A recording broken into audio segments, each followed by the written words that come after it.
Hi guys! What's up mga kaboski? Kamusta mga kaboski ko dyan sa man sulok ng Pilipinas at sa mga OFW, no?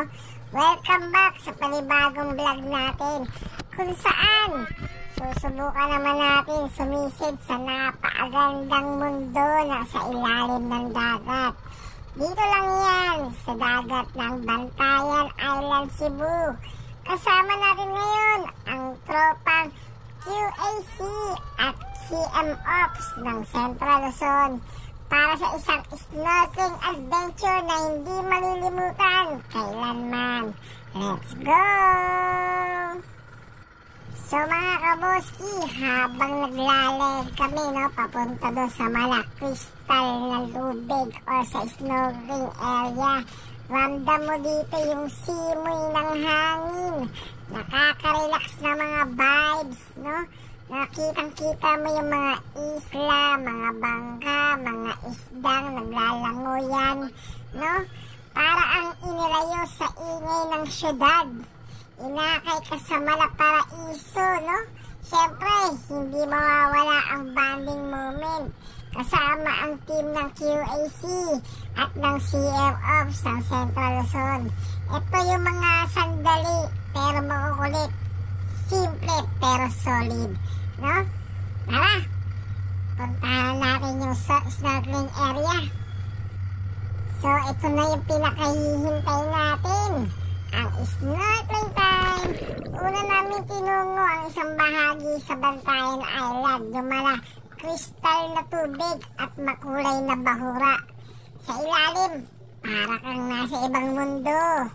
May mga isdang nagsasayawan sa ilalim. May nagtatago sa mga corals. May mga palakihan ng isda na akala mo nasa isang aquarium ka, no?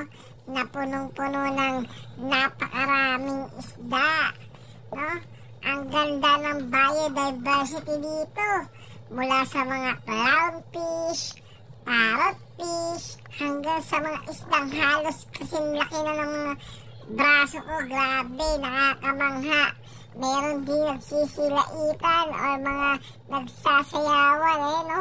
Tingnan mo, dito sila nagpaparami, no? Sa bahurang to ng Bantayan Island. Napakalinaw ng tubig. Kung makikita mo, white sand pa nga yung pinakabuhangin sa ilalim. Napakaraming damo, no? Napakaraming isda na makikita mo, no? Nakikipagsabayan sa amin na lumalanghoy. Akala mo, nakikipaglaro sila habang lumalanghoy kami, no? So, may mga part ng bahagi ng bahura na parang medyo nasisira, pero I think parang nakaka-recover na rin siya mga kaboski. So dito, napakasaya makita yung kagandahan sa ilalim ng mundong dagat, no? Dito, matatanaw mo yung mga isda na parang naglalaro sila, no? Kasabay mo, no? Habang sinisilip mo yung ilalim ng mundo, no, mga kaboski. Bawat snorkeling area dito sa Bantayan Island may kakaibang mga kwento, kaboski. May isang bahagi na malapit sa seagrass area kung saan may mga pawikan daw na paminsan-pinsan dumadaan, no? Sayang, hindi siya dumaan sa time na kung kailan kami sumisid, no? Meron ding spot na pinangangalagaan talaga ng mga lokal. Pinagbabawalan dito na mangisda, no? Para manumbalik yung buhay ng bahura, no? Ang mga resulta nito, mga kaboski, no? Mas malalaki, mas matatapang ang kulay ng mga isda dito. Mas maganda, mas lalong nagiging healthy yung mga isda. Dito mo ma-realize na mahalaga ang conservation effort na ginagawa ng ating gobyerno para panatilihin meron tayong supply ng isda. Kasi pag pinahalagahan natin yung bawat bahura, may maraming Luglugan. Maraming palakihan, no? Ang mga area ng ating mga katubigan o ating karagatan, no? Dito, tulungan natin sila na makonserba natin ang mga bahura para patuloy na may pagkuhaan tayo ng pagkain. Lalo na ang Pilipinas na napaka-importante ang isda. O isa sa pangunahing pagkain ng mga ating kababayan ay ang isda, mga kaboski, no?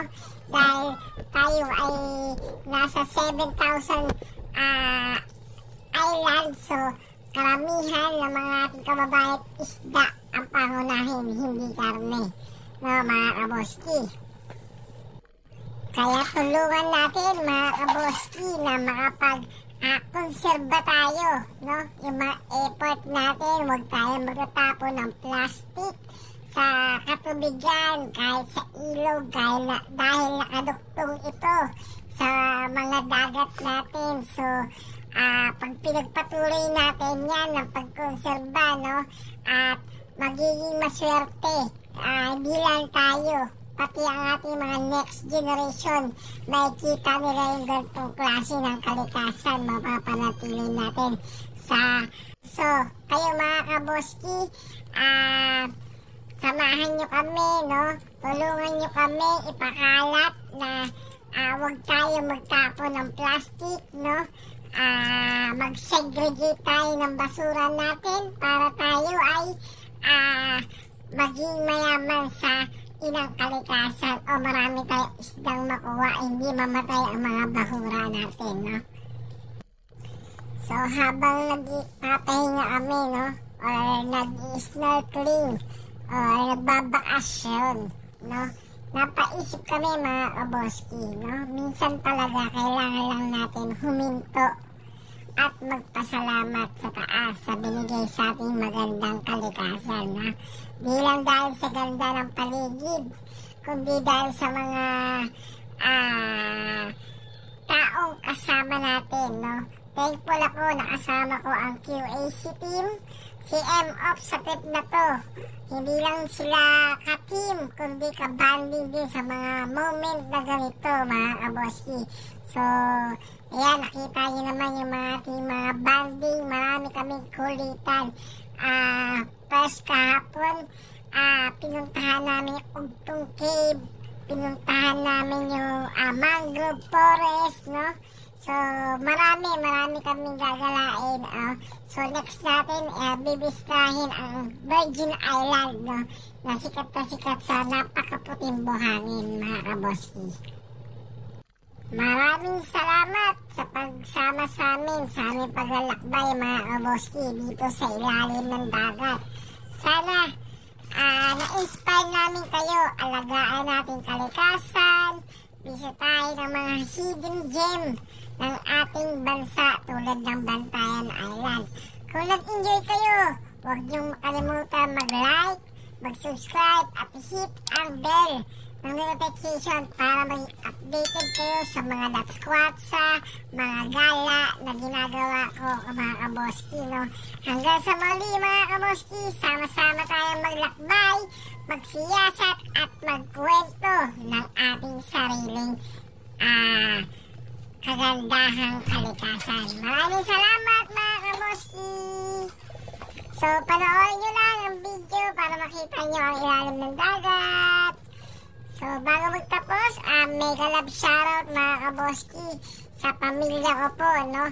Sa Sabiñana family sa Masulok ng Bondo, sa Rosales family ng Nasugbu, Batangas, no? Yung mga relatives ko yan sa Nasugbu, Batangas, mega love shoutout sa inyo. Sa mga katrabaho ko, no? Sa mga engineer, architect, kung saan man kayo sa site, no? Mga tao ko on site sa PMO, sa property management, mega love shoutout sa inyo, no? Mega love shoutout dun sa